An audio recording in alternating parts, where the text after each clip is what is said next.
이번 주 잭슨홀 미팅 얘기 많이 하고요. 금리 정책이라든지 관세 우려, 시장을 둘러싼 대외 변수들이 많습니다. 시장 전략 머닝에서 이어가겠습니다. 유진투자증권 허재환 상무님 모셨습니다. 어서 오십시오. 네, 안녕하십니까. 우리 시장은 지난번에 오셨을 때도 조금 쉬어가는 흐름이라고 얘기를 하셨고 좀 쉬었는데, 반면에 미국 증시는 상대적으로 견조하게 최고치 흐름들을 가는 흐름들인데요. 미국 증시의 최근 상승을 두고 불안한 상승이라고 지적하는 분들이 많습니다. 왜 그럴까요?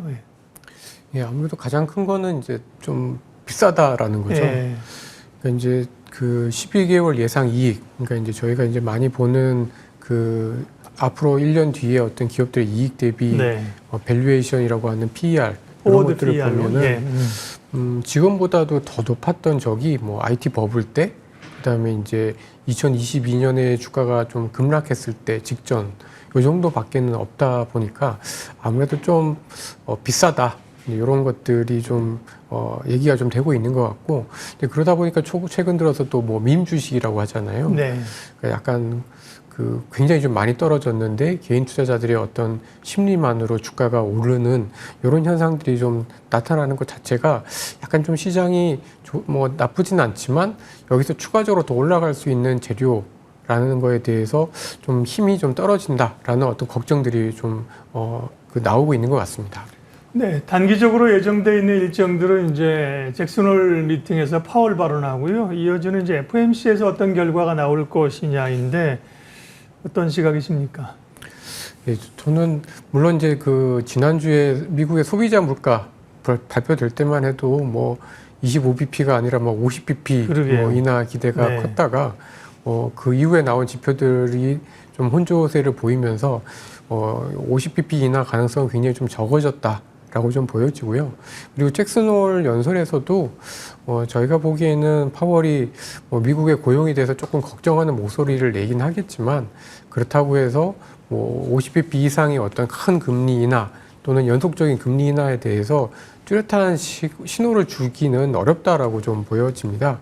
그래서 아무래도 이제 빅컷에 대한 기대감은 좀 저희가 좀 낮게 좀 봐야 될 것 같고, 아마도 파월 의장은 여전히 좀 중립적인 입장에서 지켜보고 하겠다라는 정도로 얘기를 좀 마무리하지 않을까라는 생각이 좀 들고, 아무래도 이제 미국의 주가가 좀 비싼 데다가 비싼 거를 좀 어느 정도 좀 정당화해 줄 걸로 기대를 했던 금리 인하 기대가 좀 약해지다 보니까 미국 시장도 이번 주에는 조금 쉬어가거나 좀 상승 탄력이 좀 둔화되는 형태가 좀 나타나지 않을까라고 예상을 좀 하고 있습니다. 네.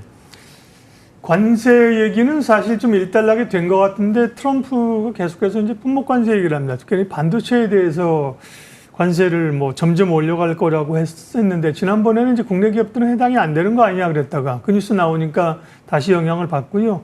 철강 알루미늄의 관세를 알루미늄 포함된 제품으로 확산하겠다는 이런 것들이 국내 기업들에게 줄 수 있는 실질적인 영향은 어떤 것들일까요? 예, 하신 대로 반도체 300% 관세 이런 것들은 사실 좀 말은 굉장히 좀 험악한 표현들 인 거는 맞긴 하지만, 저희가 저희 기업들에 미치는 영향은 그렇게 크지는 않을 것 같습니다. 그러니까 왜냐하면 저희가 대부분의 이제 제품들이 이제 반도체라고 하면은 이제 그 소재나 이제 중간재이기 때문에 사실은 어떤 제품 안에 끼워서 팔게 됩니다.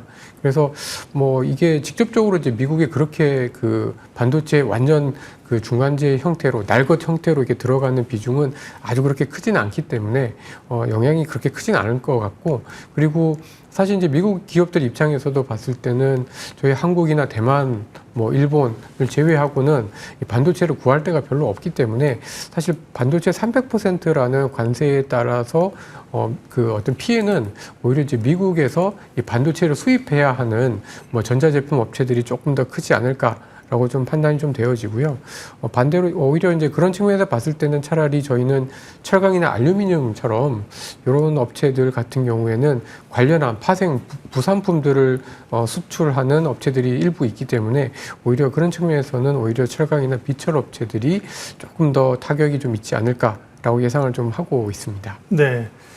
반도체 관련된 얘기 조금 더 하게 되면, 인텔이 소프트뱅크로부터 20억 달러 투자 유치, 또 미국 정부가 뭐 지분 10%를 인수한다는 얘기, 뭔가 좀 미국 정부가 미국의 반도체 기업을 살리기 위한 조치들 전방이 뭐 손정희가 인텔이 좋아서 투자할 수도 있겠지만 사실은 미국 투자한다고 해놓고 좀 등점일려 하는 측면도 없지 않을까 싶어요. 네, 이런 것들은 국내 반도체 업체들은 경쟁이기 때문에요. 부담스러운데 어떻게 봐야 될까요? 예, 말씀하신 대로 사실 반도체 업황이 반도체 기업들이 경쟁을 엄청 치열하게 합니다. 네. 그리고 또 이 주력 업체들이 몇 개 안 되기 때문에 사실 굉장히 좀 삐끗하면은 굉장히 또 이 선두권 싸움에서 좀 밀릴 수 있는 그런 상황이다 보니까 이런 투자 유치, 그리고 또 특히 최근 들어서 좀 많이 밀려났던 인텔이 또 이런 것들을 한다라는 것 자체가 주는 위협감들이 좀 클 것 같긴 한데요. 근데 사실 이런 반도체 기술이라는 게 투자를 유치를 받았다라고 해서 굉장히 좀 어떤 선두권으로 진입하기는 그렇게 쉽지는 않을 것 같습니다. 그리고 특히 인텔 같은 경우에는 지금 AI 반도체 분야, 그리고 파운드리 이런 측면에서 아직까지는 보편적으로 투자자들의 신뢰를 회복하지는 못하고 있는 상황인데요. 오히려 이제 그렇기 때문에 이번 소프트뱅크 투자 유치 소식이 좀 인텔 입장에서는 긍정적이긴 하겠습니다만은 그렇다고 해서 이게 지금 완전히 재편될 수 있을 정도의 어떤 파급력을 줄 거냐라고 보면은 저희는 뭐 그렇지는 않을 거다라고 좀 판단을 좀 하고 있습니다. 네. 그럼 국내 반도체 업체들은 삼성전자나 하이닉스나 사실은 조금 주춤하고 있는 흐름들인데요. 예, 반도체에 대해서는 여전히 긍정적인 시각이신가요? 네, 그렇습니다. 네. 반도체는 여전히 좀 긍정적인데 아무래도 이제 하반기에 네.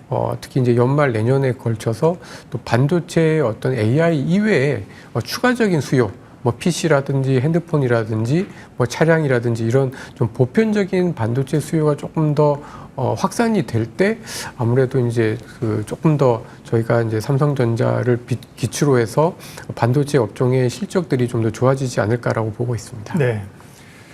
수출 데이터가 있군요. 우리는 뭐 수출로 지탱되는 경제라는 거 우리가 다 알고 있는 거고요. 상반기 수출을 보면 반도체, 제약, 화장품 쪽이 좋았고요. 반면에 자동차와 소재 쪽은 부진했는데 이런 상반기 수출 데이터에서 얻을 수 있는 인사이트는 어떤 겁니까?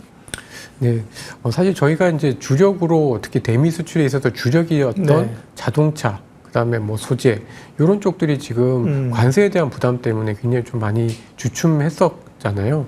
근데 오히려 저희가 보기에는 3분기 이제 관세가 본격적으로 부과가 되기 시작을 하면 그동안에 좋았던 쪽들은 오히려 조금 선수요의 효과가 좀 줄어들면서 약간 약해질 가능성이 있고 오히려 그동안에 좀 부진했던 산업들이 충격은 오히려 좀 적지 않을까라고 저는 좀 판단을 좀 하고 있어서 뭐 여전히 저희가 반도체, 뭐 제약, 화장품 이런 쪽의 수출이 뭐 나쁠 것 같다라고 보고 있지는 않습니다만은 상반기 때 좋았던 거에 비해서는 3분기에는 약간 좀 쉬어가지 않겠는가라고 생각을 좀 하고 있고 오히려 그동안에 좀 부진했던 쪽에서 특히 뭐 자동차라든지 이런 쪽에서 오히려 좀 피해가 좀 덜해지거나 예. 또는 예상했던 것 정도 수준 정도의 어떤 흐름을 좀 보이지 않겠는가라고 예상을 하고 있습니다. 다음 주 워싱턴에서 한미 정상회담이 있는데요. 관련된 이슈들을 어떻게 봐야 될까요? 물론 뭐 방위비 인상이라든지요. 증액이라든지 뭘 좀 내놓으라는 압박이 있겠습니다만 산업 측면에서 보면 우리 정부가 선제적으로 또 뭐 어떤 이렇게 하겠다는 얘기를 하게 되면 예를 들면 조선도 지난번에도 그렇고요. 이런 쪽에서 좀 모멘텀이 좀 될 수 있을까요? 예, 아마도 이번에는 지난번에 어떤 관세 협상에서는 네. 사실 3,500억 달러라고 하는 큰 어떤 그냥 투자 패키지에 대한 내용만, 겉모습만 그 대체적인 내용만 좀 가이드라인을 좀 잡았고 사실은 세부적인 내용이 없습니다.